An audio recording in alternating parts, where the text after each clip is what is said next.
नमस्कार बच्चों, कैसे हैं आप सब। मैं उम्मीद कर रही हूँ कि आप अपने अपने घरों में स्वस्थ, सुरक्षित और खुश हैं। देखिए बच्चों, हम पढ़ रहे हमारा पाठ चल रहा चिट्ठी के अक्षर। इसमें हम ग्रामेटिकल टॉपिक डिस्कस कर रहे थे। उसमें मैंने आपको टॉपिक डिस्कस करवाया था अव्यय। अव्यय क्या होते हैं बताया था। अव्यय कितने प्रकार के होते हैं ये बताया था। आज हम कर रहे हैं अव्यय का एक प्रकार, वो है हमारा क्रिया विशेषण। क्या है? क्रिया विशेषण। इस टॉपिक को डिस्कस करने से पहले मैं बता देती हूँ कि इसका अर्थ क्या होता है। जो शब्द क्रिया की विशेषता बताए। अब देखिए, आपकी जो बुक थी इसमें 3 स्टेटमेंट दिए गए थे। पहले में एकाएक, दूसरे में टकटकी और तीसरे में अचानक। ये शब्द क्या थे? ये शब्द थे क्रिया की विशेषता बताने वाले शब्द। तो जो शब्द क्रिया की विशेषता बतलाएगा वो क्या होगा बच्चों? क्रिया विशेषण। I am repeating my sentence. जो शब्द क्रिया की विशेषता बतलाते हैं वो क्रिया विशेषण कहलाते हैं। Clear everybody? अब देखिए, ये शब्द क्रिया की विशेषता उसके होने के स्थान से, उसके होने के समय से, उसके होने की मात्रा से या उसके होने के तरीके से बताते हैं। यानी क्रिया कहाँ पर हुई है, क्रिया कब हुई है, समझ रहे हो, क्रिया कितनी हुई है और क्रिया कैसे हुई है। जब देखिए तो क्रिया की विशेषण के 4 भेद होते हैं। कितने भेद होते हैं बच्चों इसके? क्रिया विशेषण के 4 भेद होते हैं। मैं आपको आज इन चारों भेदों को क्लियर करवाऊंगी। पहला भेद होता है कालवाचक क्रिया विशेषण। कौन सा? कालवाचक क्रिया विशेषण। अब देखिए, काल से आपको पता चल रहा है, काल मतलब समय। ये आपको क्रिया की विशेषता का समय बताएगा। क्रिया जिस समय हुई है उसकी विशेषता बताता है, वो होता है कालवाचक क्रिया विशेषण। यानी जो शब्द क्रिया के होने का समय बतलाए, क्रिया के होने का समय बताए, वो होता है कालवाचक क्रिया विशेषण। दूसरा होता है स्थानवाचक क्रिया विशेषण। स्थान वाचक क्रिया विशेषण। अब आप कहेंगे कि पहला था काल, दूसरा है स्थान, तो ये आपको क्रिया के होने का स्थान बताएंगे कि क्रिया कहां पर हुई। ये बताएगा क्रिया कब हुई और ये बताएगा क्रिया कहां हुई। तीसरा होता है परिमाणवाचक। परिमाण वाचक क्रिया विशेषण। अब ये क्या बताएगा आपको? क्रिया की मात्रा। मात्रा यानी क्रिया कितनी हुई, जो आपने क्रिया किया, किसी ने भी क्रिया की, वो कितनी क्वांटिटी में हुई। ये आपको समय बताएगा। कालवाचक समय बताता है, स्थानवाचक स्थान बताता है, परिमाणवाचक क्रिया की मात्रा बताएगा। और चौथा होता है हमारा रीतिवाचक क्रिया विशेषण। अब रीति मतलब क्रिया के होने का तरीका। क्रिया के होने का तरीका अर्थात क्रिया किस तरह से हुई है, क्रिया के होने का तरीका। रीति यानी तरीका। अब देखिए, जो आपका काल है वो आपका समय बताएगा, जो स्थान है वो स्थान बताएगा, जो परिमाण है वो मात्रा बताएगा और रीति है वो तरीका बताएगा। अब देखिए, मैं आपको इन चारों के जो सेंटेंस है ना वो समझाती हूँ कि ये चारों के जो सेंटेंस हैं वो कैसे क्लियर करने हैं आपको। देखिए, आप मान लीजिए कालवाचक है तो समय बता रहा है, मैं सुबह उठा। उठना कब उठा था? मैं सुबह उठा था, तो ये है क्रिया का काल। दूसरा है आपका स्थान। मैं बाजार। देखिए, बड़े बड़े सेंटेंस देंगे तब भी वही बात, छोटे देंगे तब भी बात। छोटे में समझिए, मैं बाजार गया था। बाजार कहाँ गया था? बाजार। कब गया था? सुबह। मैं सुबह बाजार गया था। कालवाचक पता करने के लिए आपको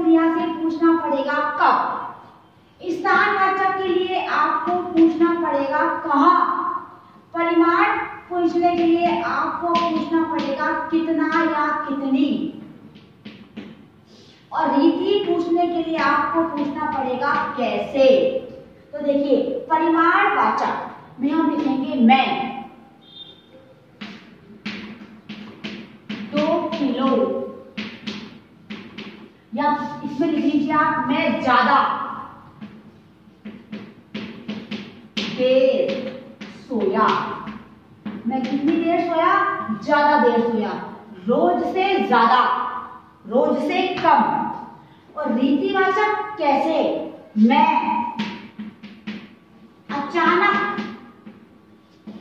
उठा, मैं कैसे उठा, मैं अचानक उठा।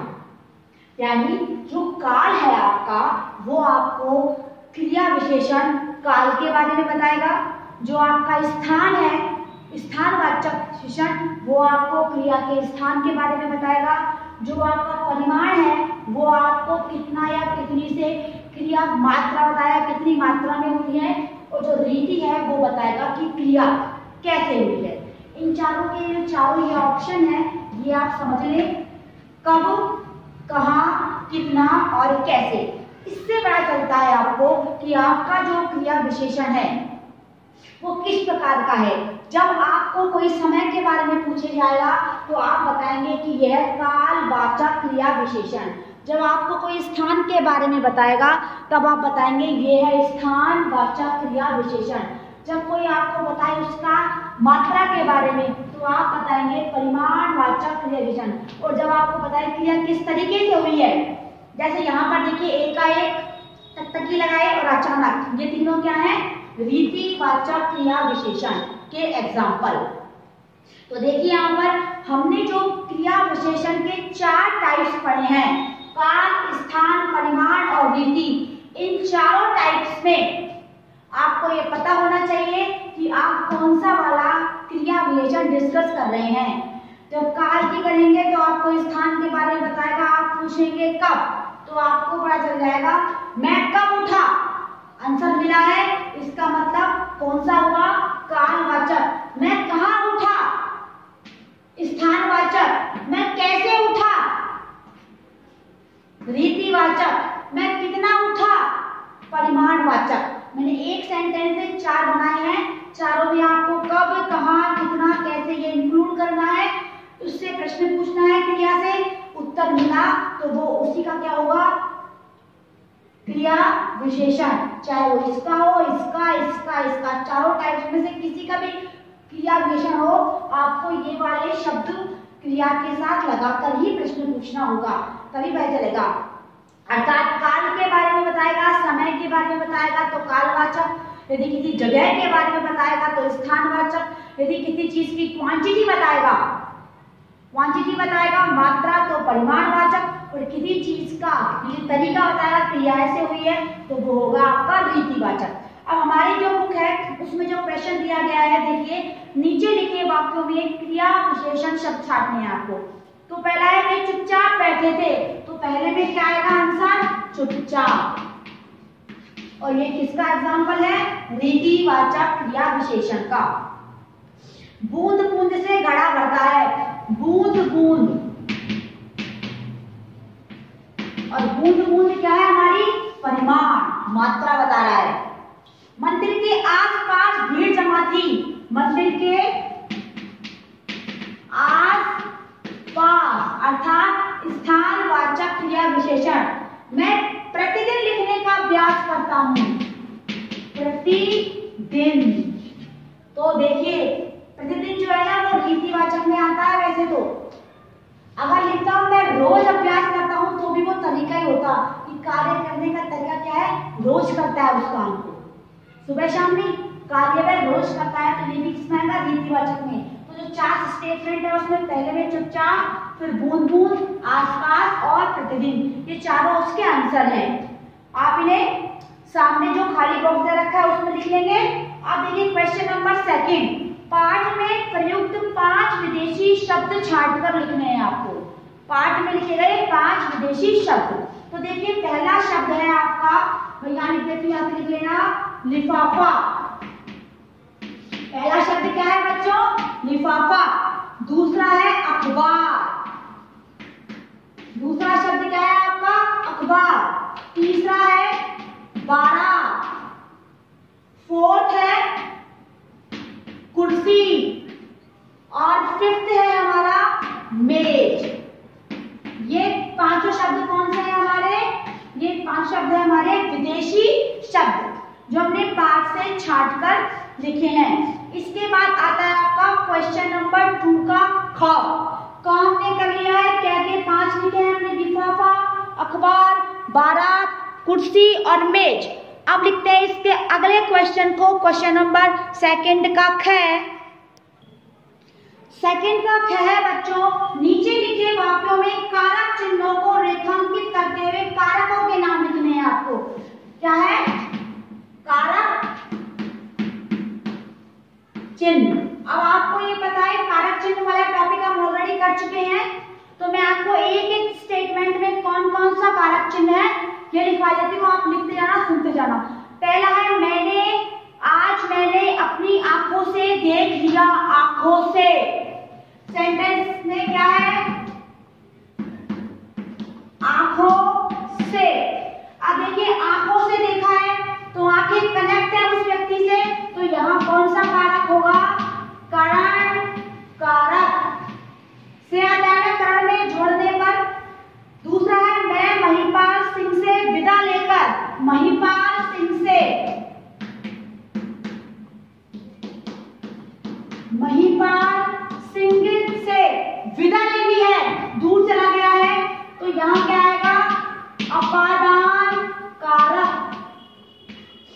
आंखों से यहाँ भी से लेकिन यहाँ पर जो से है वो करण है, क्यों? क्योंकि आंखें जुड़ी हुई है हमसे।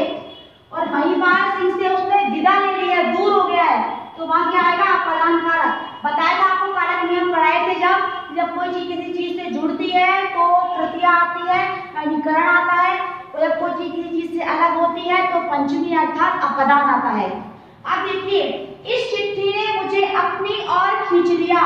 चिट्ठी ने, किसने खींचा? चिट्ठी ने। तो चिट्ठी क्या हुई? कर्ता कारक। क्या हुई?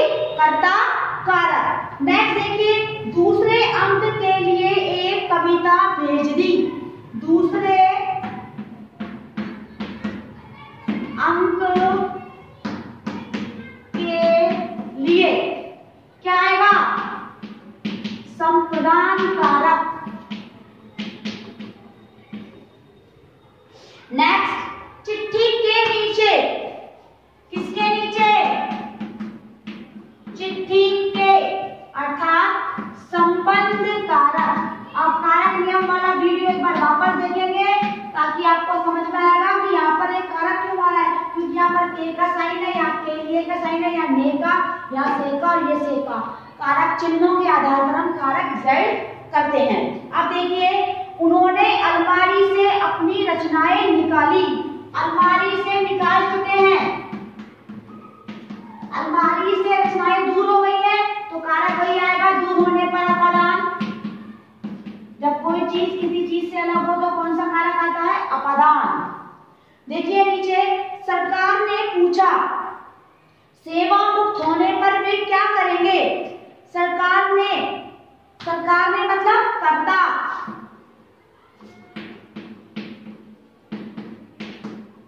सरकार में तो कौन सा आएगा? कर्ता कारक। पर यहाँ देखिए, सेवा मुक्त होने पर वे क्या काम करेंगे? क्वेश्चन मार्क लगा हुआ है, किसी चीज को कोई प्रश्न पूछ रहा है, तो यहाँ पर हम क्या लिखेंगे? मुक्त होने पर लिख दीजिए, क्या काम करेंगे? पर। होने पर मतलब अधिकरण कारक। ये सेंटेंस एक ही है दोनों का, कर्ता अधिकरण दोनों एक में आ रहे हैं। इसके बाद है सरकार ने अखबार निकालने का, तो सरकार में तो वही आएगा कर्ता कारक। अखबार निकालने का में देखिए, निकालने का में आप लिख लीजिए निकालने का मतलब संबंध कारक। का मतलब संबंध